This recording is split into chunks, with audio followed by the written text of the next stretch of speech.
Hello Kolkata এবং equality charitable ট্রাস্টের উদ্যোগে এক সমাজ সাংস্কৃতিক সন্ধ্যা।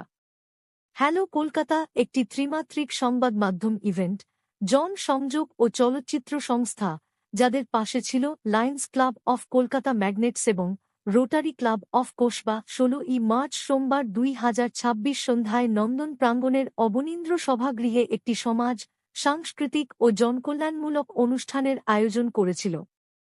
সংস্কৃতি ও জনসেবার এক অপূর্ব সংমিশ্রণে সাজানো এই সন্ধ্যার সঞ্চালনার দায়িত্বে ছিলেন সোশ্যাল ইনফ্লুয়েন্সার আশিস বসাক। জয়গড়ের অদূরে গোচরণে অবস্থিত প্রশিক্ষণ কেন্দ্র স্বপ্নপূরণের 12 জন মেধাবী শিক্ষার্থীকে মঞ্চে সংবর্ধনা জানানো হয়।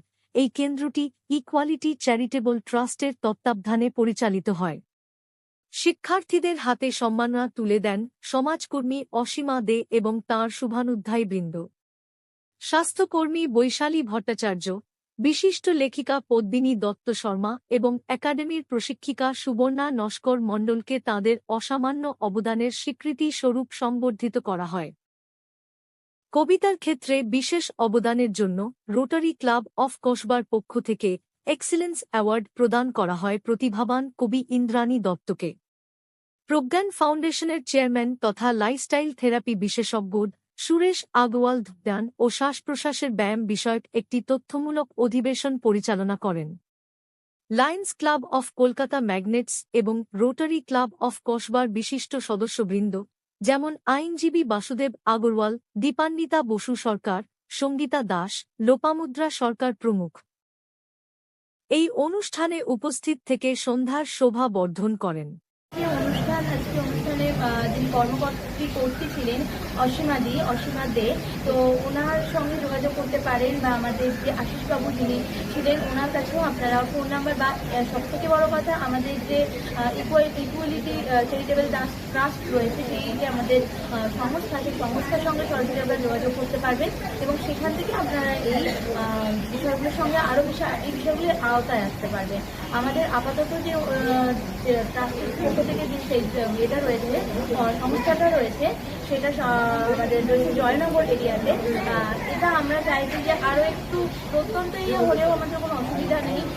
ইভেন আমরা লক্ষ্মীকান্তপুর, বারুইপুর বা ক্যানিং সাইটের দিকেও আমরা এই ধরনের এই ধরনের সংস্থাগুলোকে আরও একটু ছড়িয়ে নেওয়ার জন্য চেষ্টা করছি। সুতরাং এক্ষেত্রে এখন সমস্ত এলাকার মানুষকে যদি সচেতন হয়ে যায়, তাহলে আমরা হয়তো আরও অনেক বেশি মানুষের মধ্যে বিষয়গুলো ছড়িয়ে দিতে পারব। আজকে আমাদের এই বাচ্চাদেরকে ওরা যে নিখিল বঙ্গীয় সঙ্গীত ভারতের সাথে যে পরীক্ষা দিয়েছিল, আঁকার পরীক্ষাটা দিয়েছিল, এই PP1, PP2, PP3 বাচ্চাদেরকে ফার্স্ট সেকেন্ড থার্ড যারা হয়েছে তাদেরকে এখানে পুরস্কার দেওয়া হবে।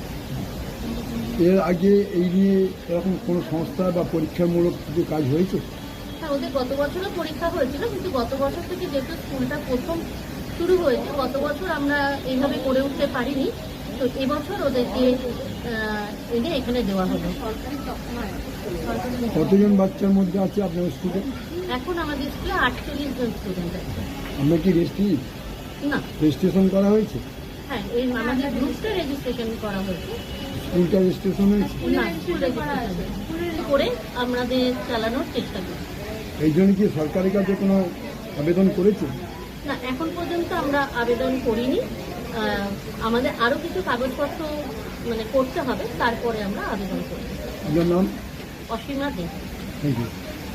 শুধু শারীরিক স্বাস্থ্যই নয়, আমাদের মানসিক স্বাস্থ্যতেও আমরা অনেক উপকার পাব। আজকের এই অনুষ্ঠান দিয়ে বর্তমান জগৎকে আপনি কি বার্তা দেবেন?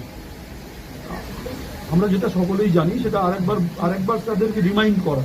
আমরা প্রত্যেকেই জানি স্বাস্থ্য আমাদের সুস্থ থাকা খুবই দরকার, কিন্তু তা সত্ত্বেও আমরা যখন প্রয়োজনে অপ্রয়োজনে আমরা খাওয়া দাওয়া উল্টোপাল্টা করি, আমরা ঘুম ঠিক মতন করি না, আমরা রাগ দেশ করি, এই জিনিসগুলোর উপরে সজগভাবে কন্ট্রোল করা, অ্যাওয়ারনেসের সাথে। আমরা জানি সবই, কিন্তু জানা থাকলেও মাঝে মাঝে আমাদের এই অ্যাওয়ারনেসটাকে ক্রিয়েট করা, এর উপরে প্রোগ্রাম ছিল। আমি সকল লোককে এই বার্তা দেব যে আপনারা স্বাস্থ্যটাকে ভালো রাখার জন্য স্বাস্থ্যের প্রতি সজাগ হন। আমরা কি করতে হবে না করতে হবে প্রত্যেকেই জানি, এই জানা জিনিসটাকে জীবনে নিয়ে আসা, সেটাই হচ্ছে বার্তা।